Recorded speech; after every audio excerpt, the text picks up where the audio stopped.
Alors, il n'y a pas que les amateurs de cinéma qui sont séduits par les échecs, il y a aussi les professionnels de santé. C'est pour ça que la Fédération française eh bien, a lancé une expérience sur les troubles autistiques et les DYS, c'est ça, DYS. Alors, on parle de dyslexie, de dyspraxie, de dyscalculie et également les troubles de l'attention et de l'hyperactivité. Franck Drouin, de quoi parle-t-on ?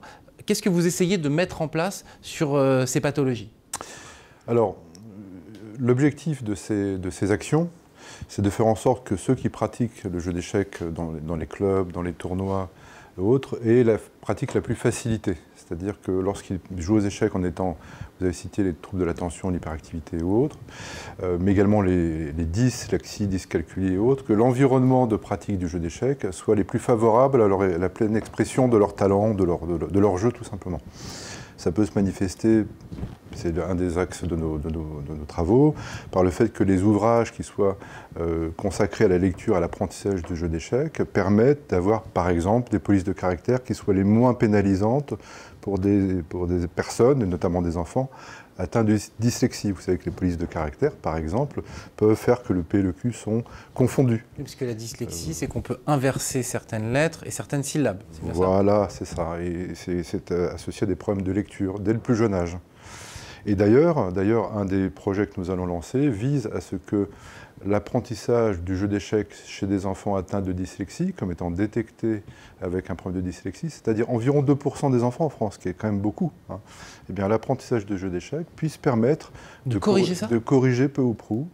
Voilà, donc on fait travailler là-dessus des professionnels de santé dans notre commission, hein, que nous avons créée assez récemment, en novembre 2021. Donc il y a des professionnels de la santé qui, aujourd'hui, qui sont des cliniciens, qui sont des professionnels depuis très longtemps, qui ont cette intuition. C'est une intuition pour l'instant. Pour l'instant, c'est une intuition. Et ce que nous souhaitons faire... c'est qu'il n'y a pas d'études qui prouvent que l'apprentissage des échecs peut être une solution pour la dyslexie. Alors c'est une très bonne remarque dans la mesure où un des points clés des travaux de notre commission, c'est d'arriver à avoir des éléments de démonstration. Bien sûr. Que vous avez dans l'univers du jeu d'échecs, c'est-à-dire des centaines de millions de personnes dans le monde et puis des dizaines de millions qui pratiquent régulièrement, des gens passionnés. C'est un jeu passionnant, fantastique. On encourage tous vos auditeurs, tous les téléspectateurs à jouer. C'est fantastique, c'est simple. Apprendre les règles. Simple, je ne sais pas, mais en tout cas... Apprendre les règles, c'est très simple. Hein. Donc l'idée, c'est que ça puisse être le plus facile d'accès.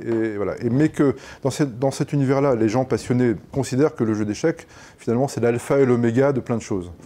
Et donc, il n'y a pas besoin de le démontrer. Or, la Fédération française s'inscrit dans une démarche où nous souhaitons arriver à avoir des éléments de preuve. Alors, comment on fait ça? Parce que pour l'instant, donc c'est une intuition. On met les enfants à l'apprentissage des échecs pour guérir.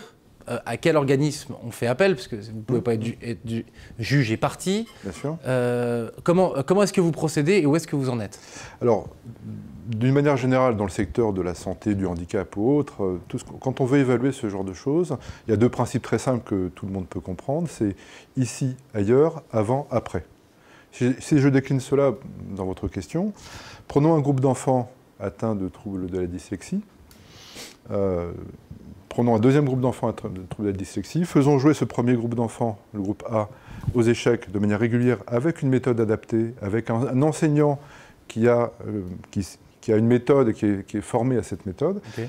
Voyons quels sont les progrès dans la lecture sur 2, 3, 4 ans. Okay.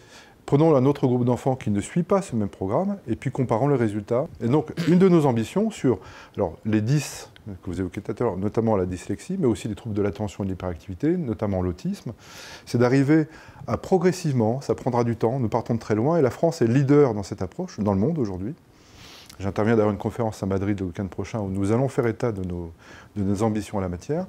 Donc l'idée, c'est d'arriver progressivement à ce que ces outils-là, cet outil jeu d'échecs, entre dans l'arsenal thérapeutique des professionnels de la santé.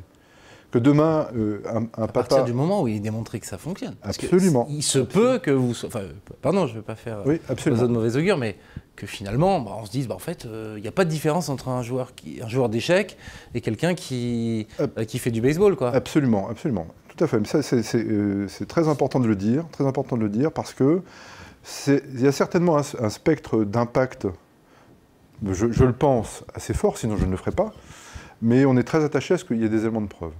À partir du moment où on dira, par exemple, pour ce type de trouble 10, par exemple la dyslexie, avec cette méthode et dans les conditions d'enseignement définies, qui ont été évaluées, eh bien, l'objectif, c'est qu'une maman ou un papa qui va voir un psychologue ou un pédiatre et autres, puisse dire, que ce pédiatre puisse dire, bah, écoutez, j'ai différents outils, et ensuite qu'il puisse se dire, bah, tiens, je sais que le club d'échecs affilié à la Fédération française d'échecs, qui est à 2 km d'ici, eh bien, ils ont été formés. C'est-à-dire qu'on va trouver dans ce club d'échecs un enseignant qui possède la méthode et qui soit capable d'accueillir l'enfant. Alors, il y a également l'enjeu de la formation derrière des clubs d'échecs. Il y en a 850 en France, c'est bien ça, Éloi Relanche.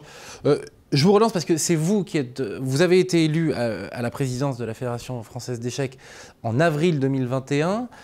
Franck Drouin me parlait d'un programme qui a été lancé en novembre 2021. C'est à votre initiative que ce programme a été lancé? Alors on l'a construit ensemble avec Franck, c'est-à-dire qu'au départ, il y avait une commission handicap. L'objectif était de se concentrer sur les personnes en situation de handicap. On a élargi cette commission pour faire santé, sociale et handicap, parce que c'est des sujets de société majeurs. On souhaite les adresser tous ensemble.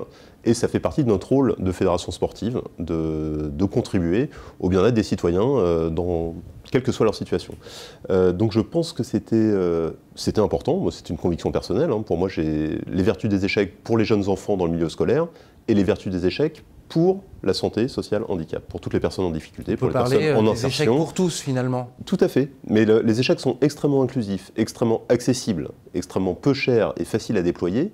Donc dès lors qu'on arrive, comme l'expliquait Franck, à faire une démonstration de bénéfices, que ce soit pour nos seniors, pour le bien vieillir, pour les enfants atteints de troubles autistiques, ou d'autres, pour l'insertion des jeunes dans les quartiers, ça fonctionne aussi, potentiellement. On a l'intuition que ça peut fonctionner. Donc on veut tester, et si ça marche, le déploiement devient extrêmement simple, parce que c'est peu cher, parce que c'est attractif. Vous avez un réseau. Et on a un réseau de 850 clubs qui peuvent déployer sur tout le territoire. Il faudra juste les former. Donc, c'est pas complètement irréalisable de parler un jour des échecs remboursés par la sécurité sociale.